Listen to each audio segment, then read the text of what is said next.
इस वक्त मैं मौजूद हूँ theatre cattle farm Lahore, Bedian road Lahore.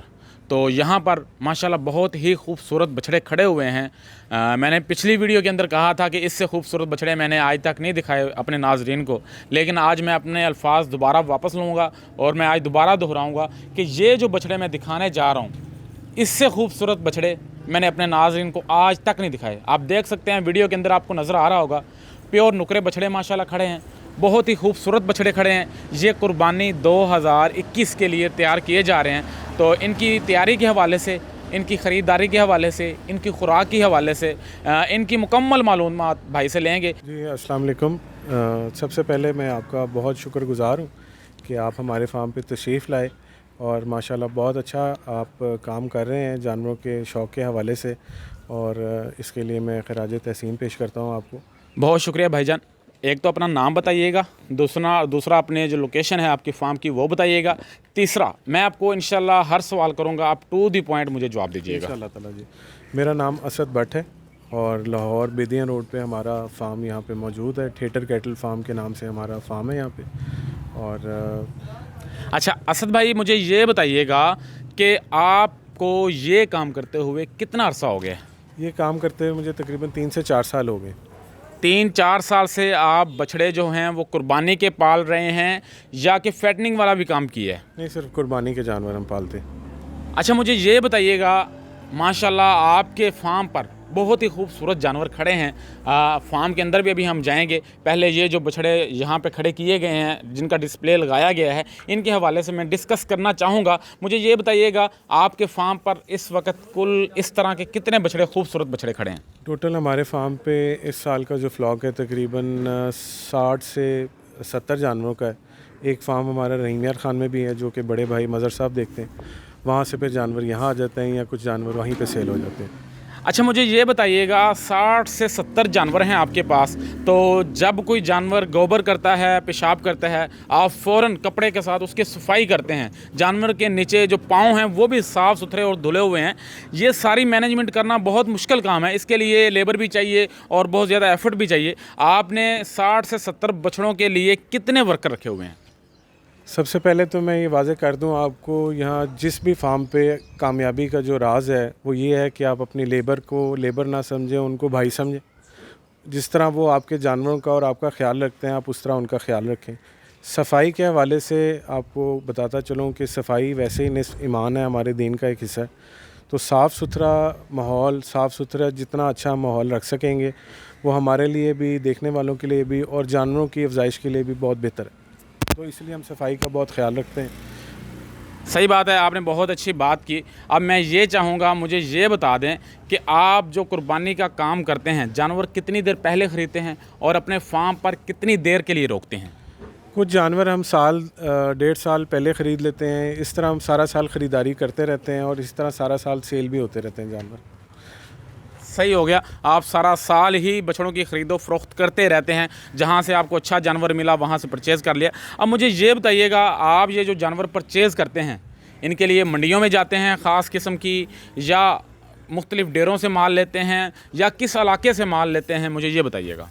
जो जानवर हम ख़रीदारी करते हैं वो ज़्यादातर मेरे बड़े भाई हैं मज़र भाई, वो ख़रीदने में हमें मदद करते हैं। वो रहीम यार खान में होते हैं, लेकिन हम ज़्यादातर जो जानवर हैं पूरे पाकिस्तान से ख़रीदते रहते हैं। जहाँ पे कोई अच्छा जानवर मिल जाए हम वहाँ से ले लेते हैं, अपनी कोशिश के मुताबिक, जेब के मुताबिक।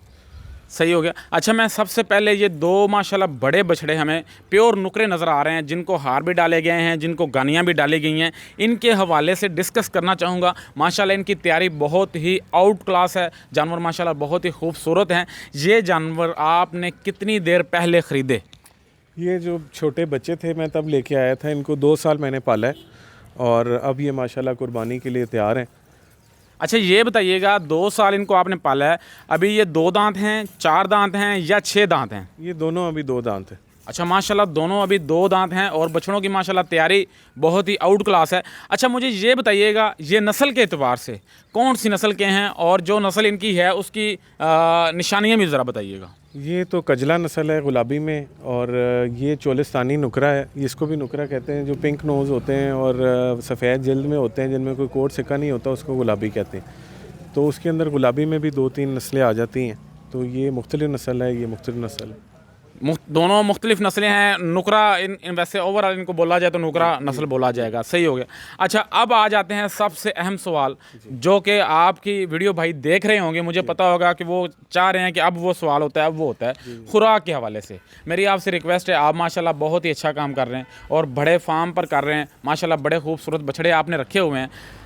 सारे नाजरीन ये जानना चाहते हैं जो बड़े फार्मर हैं, जो वो खुराक क्या देते हैं, क्योंकि जितने भी बड़े फार्मर हैं, आम देखने वाले दोस्तों की यही होता है कि वो अपनी खुराक के हवाले से मिसगाइड करते हैं, असल राज नहीं बताते, असल अंदर की जो चीज़ें हैं वो नहीं बताते कि असल में वो खुराक दे क्या रहे हैं। तो मैं ये चाहूँगा कि आप जो भी बताएं खुराक के हवाले से फेयर बताएं, और जो चीज़ें आप डाल रहे हैं वो चीज़ें दिखाएँ, ज़रा बताएँ। मैं जी अब बतौर मुसलमान एक बात ही आपको कहूँगा कि अल्लाह को हाजिर नाज़र जान के कहता हूँ कि मैं सच कहूँगा कि जो हम इनको डालते हैं, देसी जनास पे हमने ये जानवर पाले हैं। गंदम का जिसे आप कह लें, आटा कह लें, या पिसी हुई गंदम का दलिया कह लें, वो डालते हैं। चनों का करा डालते हैं और मूंगी की दाल का करा डालते हैं। और उसके अलावा बीच में सर्दियों में थोड़ा सा हम क्या कहते हैं, अनमोल कैटल फार्म राना साहब हैं, राना मीर साहब बड़ा अच्छा काम कर रहे हैं। उनकी फीड मिल से हम वो लेते हैं, वंडा मिल से हम वंडा लेते हैं, उनका कुर्बानी वंडा बहुत अच्छा वंडा, तो हम महीना 2 महीने वो भी इस्तेमाल करते हैं। और दूध, मक्खन, घी, वो चीज़ें अलग हैं। अच्छा, मुझे ये बताइएगा, जो वंडा आप इनको इस्तेमाल कर रहे हैं, ये जो जानवर वीडियो के अंदर नज़र आ रहे हैं, इतने साइज़ के जानवरों को ये वंडा आप कितना देते हैं?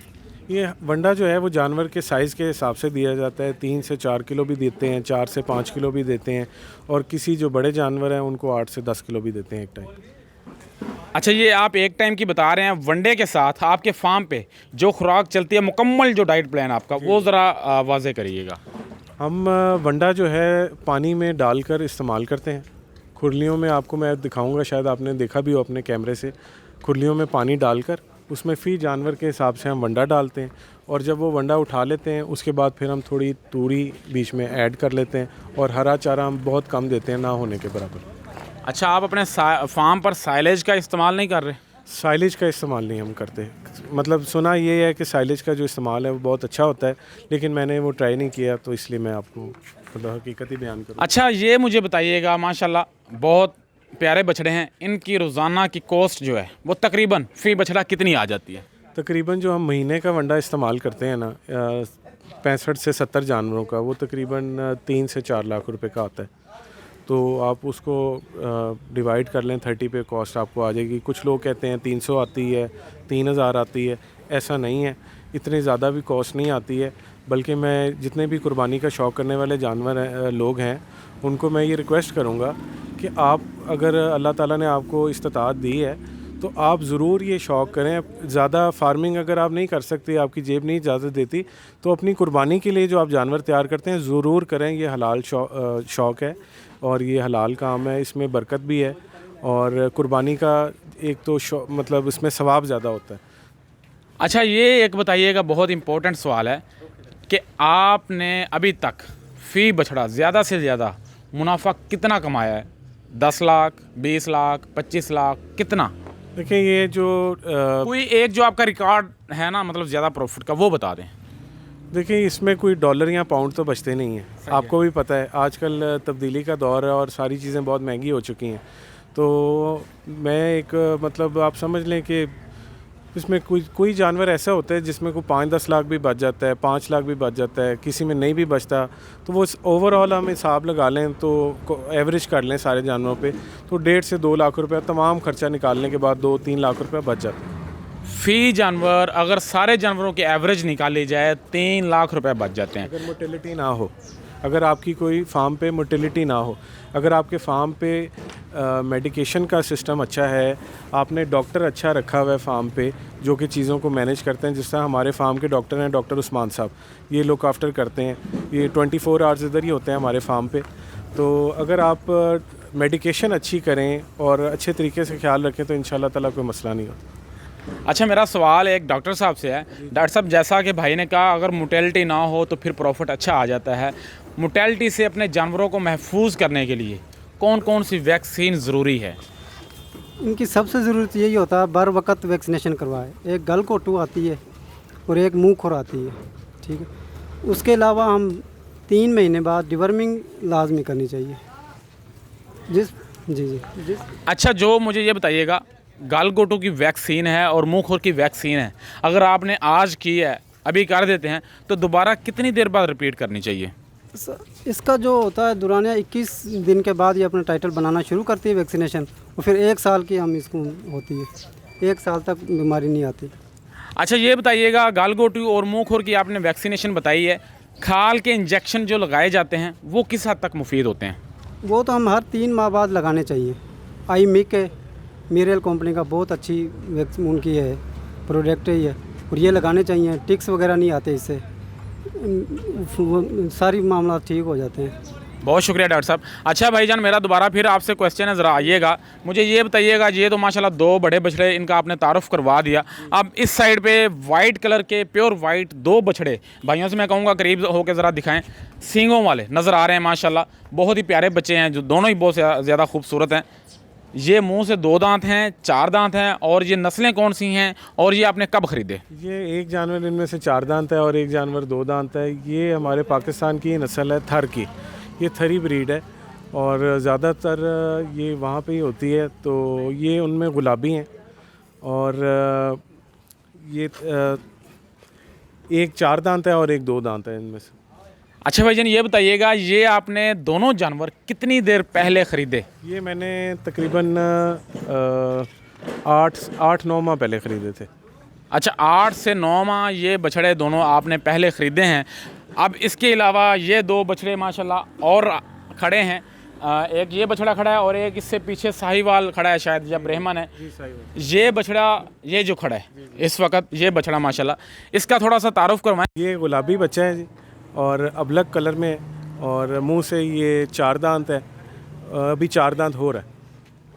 अच्छा, मुझे ये बताइएगा, खुराक के हवाले से बात हो रही थी हमारी, खुराक की जो टाइमिंग है आपकी, वो दिन में 2 टाइम है, 3 टाइम है, या कितने टाइम आप खुराक फ़ी जानवर को देते हैं रोज़ाना की बुनियाद पर? इनको हम दिन में 2 दफ़ा खुराक देते हैं, एक सुबह 5 बजे और शाम को आजकल 5 बजे। 2 टाइम खुराक देते हैं। और पानी कितनी दफ़ा पिलाते हैं? पानी हम इनको वैसे तो वनडे में देते हैं, उसके अलावा हम 2 दफ़ा और पिलाते हैं। वंडा पानी वाला आप पिलाते हैं, देते हैं, वनडे में पानी देते हैं, और उसके अलावा आप 2 टाइम और देते हैं, ठीक हो गया। अच्छा, मुझे ये बताइएगा, माशाल्लाह आपने फार्म के ऊपर निज़ाम सारा ही हैवी रखा हुआ है, आपने वर्दियाँ भी बनाई हुई हैं थेटर कैटल फार्म की, सारे स्टाफ ने पहनी हुई हैं। जो वर्दियाँ इनको पहनाई हुई हैं हमने तैयारी की हुई है। असल में मैं ये चाहता हूँ कि जिस तरह लोग कराची में आप देखते हैं जैसा माहौल है, तो मेरी एक छोटी सी कोशिश है कि लाहौर में भी हम इस तरह का एक निज़ाम लाएं अच्छे तरीके से, ताकि लोगों को शौक़ पैदा हो कुर्बानी का। बेशक वो लोग अपनी ख़ुद पालें, मुझे ज़्यादा खुशी होगी, लेकिन ये है कि एक अच्छा सुथरा साफ़ सुथरा निज़ाम जो है वो होना चाहिए, वेल मैनेज होना चाहिए। किसी भी काम, कोई भी आप काम करें तो उसको अच्छे तरीके से आप मैनेज कर लें, तो इंशाअल्लाह ताला अल्लाह पाक उसमें बरकत डालते हैं। आपकी नीयत भी साफ़ होनी चाहिए। अच्छा, मुझे ये बताइएगा, आपने बड़ी अच्छी बात की कराची के हवाले से, ये बात सही है कि कराची में बहुत बड़े बड़े फार्म हैं, लेकिन लाहौर के अंदर बहुत बड़े फार्म नहीं हैं, इसकी रीज़न क्या है? लाहौर ये पैसा नहीं खर्च करते, कराची वाले पैसा खर्च करते हैं, या कोई और रीज़न है? असल में जो कराची में शौक़ किया जाता है वो शौक़ बहुत ज़्यादा है, तो हमारे लाहौर में ज़रूर शौक़ है, लेकिन वो चंद एक लोगों को है, तो इसलिए यहाँ पे उस हिसाब से फार्म भी नहीं होते और जानवर भी नहीं होते, क्योंकि यहाँ पे जो जानवर तैयार किए जाते हैं वो इस रेंज के अंदर किए जाते हैं कि लोग उसको ख़रीद लें। वो बहुत ज़्यादा महंगे जानवर हो जाते हैं, फिर वो पहुँच से बाहर हो जाते हैं, फिर हमें भी कई दफ़ा कराची बेचने पड़ते हैं वो जानवर। तो हमारी तो कोशिश यही होती है कि हम लाहौर में सेल करें और अपने शहर के लोगों को अच्छी अच्छी चीज़ें हम पाल के दें, ताकि उनका शौक़ पूरा हो। अच्छा, आप जो जानवर तैयार करते हैं लाहौर मंडी में सेल करते हैं, या अपने फार्म पे खड़े करते हैं, यहाँ पे ही सेल करते हैं, या कराची भेजते हैं, क्या प्लान होता है आपका? मैं जो ज़्यादातर जानवर सेल हमारे होते हैं, माशाल्लाह अल्लाह पाक का शुक्र है कि हमारे अपने फार्म से ही जानवर सेल होते हैं। आज तक मैं कोई बाहर जानवर लेके नहीं गया, मुझे वो मौका ही नहीं मिलता। आप समझे, ईद से पहले हमारे माशाल्लाह सेल हो जाते। अच्छा, आपके फार्म पर मैंने पहले भी जिक्र किया, माशाल्लाह सफाई का बहुत अच्छा इंतज़ाम किया हुआ है, मैनेजमेंट आपकी बहुत अच्छी है, माहौल बहुत अच्छा है। आप क्या समझते हैं कैटल फार्मिंग के अंदर, बछड़ों के काम के अंदर, खुराक के बाद माहौल कितना असरअंदाज होता है बछड़ों की सेहत पे? सबसे पहले मैं अपनी बात दोबारा रिपीट करना चाहूँगा कि कोई भी फार्म हो, चाहे डेयरी फार्म हो, कैटल फार्म हो, जो आपके वर्कर्स होते हैं ये आपका एक असासा है। इनको भाइयों की तरह ट्रीट करें। ये अपना घर बार छोड़ के आपकी खिदमत के लिए अपने बच्चों को छोड़ के आते हैं, उनको लालच यही होती है कि वो अपनी रोज़ी के लिए आते हैं। तो अगर कोई परदेसी बेचारा रोज़ी के लिए आए तो उसका ख्याल रखना चाहिए। ये हम सब फार्मर्स का फ़र्ज़ है कि जितनी भी लेबर है, ख़ास तौर पे फार्मर्स या फैक्ट्री, जितने भी लेबर्स जहाँ पे भी काम करते हैं, खुदारा प्लीज़ उनको अपना बहन भाई समझ के उनका ख्याल रखा करें, क्योंकि अगर किसी गरीब आप इन शख्स का ख्याल रखते हैं तो अल्लाह ताला भी उस हिसाब से आपका ख्याल रखते हैं। तो ये बहुत ज़रूरी हम पर सब पे फ़र्ज़ है कि हम इन सब का ख्याल रखें, तो इससे अल्लाह ताला की ज़ात भी राज़ी होती है और इंसान भी सुरखुरोत। बिल्कुल सही कहा आपने। मेरा सवाल माहौल के हवाले से है, वो ज़रा एक्सप्लेन करिए। माहौल देखें जी, आपने अपने फार्म का माहौल ख़ुद रखना है। उसकी वजह यह है कि अगर आपने जानवर ले लिए हैं, चाहे वो डेयरी के हैं या वो फैटनिंग के हैं, आपका फार्म पे ख़ुद मौजूदगी बहुत ज़रूरी है। आपने जो काम करवाना है वो इन भाइयों से कराना है। जब तक आप इनको कहेंगे नहीं, इनको बताएंगे नहीं ये कैसे करेंगे, तो इनको बताना आपने, करना उन्होंने है। तो बताने के लिए तो आपको ख़ुद फार्म पे आना चाहिए। और मैं सबसे ये रिक्वेस्ट करूँगा कि शौक़ में आप अगर फार्म खोल लेते हैं तो प्लीज़ उधर जाया कीजिए, उधर तवज्जो दिया करें। आपके काम में अगर इसको कारोबार समझ के भी किया जाए तो इसमें बरकत पड़ेगी इंशाल्लाह, क्योंकि अल्लाह पाक ने कुरान पाक में भी फरमाया है कि मैंने 4 टांगों वाले जानवरों में तुम्हारे लिए नफ़ा रखा है। इनमें दूध वाले जो भी हैं, ये गोश्त हैं दूध वाले। बिल्कुल आप सही कह रहे हैं। भाई ने बहुत अच्छी बातें की। ये थिएटर कैटल फार्म के ओनर हैं जो गुफ्तगू फरमा रहे थे। मैं इनसे ये चाहूँगा कि एक तो ये अपना नंबर दे दें ताकि कोई भाई इनसे जानवर ख़रीदना चाहे वो इनसे जानवर ख़रीद सके, या कोई भाई इनसे बछड़ा फार्मिंग के हवाले से कोई मालूमात लेना चाहे, वनडे की फार्मूलेशन प्रॉपर लेना चाहे या कोई भी मालूमात लेना चाहे, वो इनसे रब्ता कर सकें और उनको रहनुमाई मिल सके। जी भाईजान अपना नंबर ज़रा बताइए। मेरा नंबर है जी 0300 8414 और इसमें व्हाट्सएप भी इसी पे ही है। और दूसरी चीज़ ये कि अभी मैं आपको एक जानवर दिखाऊंगा और मैं चाहता हूँ कि इससे अच्छा कोई जानवर मुझे दिखाए, मुझे बहुत खुशी होगी। मेरे पास एक जानवर है, 2 दांत में है वो, और मैं चाहता हूँ कि इस इतने दांतों में, इतने वज़न में, इतनी नस्ल में और इतनी ही खूबसूरती में अगर इससे बेहतर किसी के पास कोई जानवर पूरे लाहौर में है तो वो बराए मेहरबानी मेरे फार्म पे तशरीफ़ लाएँ जानवर लेके और मेरे जानवर के साथ खड़ा करें। अगर वो जानवर अच्छा लगे तो आप मुझसे 2 लाख रुपया नगद ले लीजिएगा। वो जानवर अभी दिखाता हूँ, इधर नहीं खड़ा, मैं मंगवाता हूँ। भाईजान वो इंशाल्लाह हम आपके जानवर की अलहदा स्पेशल अकेले की वीडियो इंशाल्लाह बनाते हैं ताकि नाजरीन को पता चले कि शौक़ किया हुआ है भाई ने और जो इनाम लेना चाहता है आपका चैलेंज कबूल करके आपसे नाम वसूल करे ताकि वो इनाम वसूल करे और हम उसकी भी वीडियो बनाएं।